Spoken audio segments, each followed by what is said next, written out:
नमस्कार सुप्रिय दर्शक এই মুহূর্তে চলে আসলাম দুর্যোগপূর্ণ আবহাওয়ার খবর নিয়ে। দক্ষিণ আনন্দমান সাগরে নিম্নচাপটি এই মুহূর্তে সুস্পষ্ট নিম্নচাপে পরিণত হয়েছে।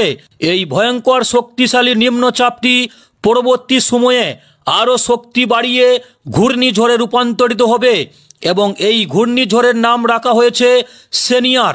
এর জেরে আগামী কয়েকদিন রাজ্য জুড়ে ভারী থেকে অতি ভারী বৃষ্টির পাশাপাশি ঘন্টায় 50 থেকে 60 কিলোমিটার প্রতি ঘন্টা বেগে দমকা ঝোড়ো বাতাস। দক্ষিণবঙ্গের জেলাগুলিতে আগামী দুদিন বৃষ্টিপাতের কোনো সতর্কতা নেই, তবে দক্ষিণের প্রায় সব জেলাতেই হালকা কুয়াশার দাপট থাকবে। অন্যদিকে উত্তরবঙ্গের জেলাগুলিতে হালকা থেকে মাঝারি ধরনের বৃষ্টিপাতের সম্ভাবনা রয়েছে প্রায় বেশ কিছু জায়গায় এবং উত্তরবঙ্গের প্রায় সব জেলাতেই ভোরের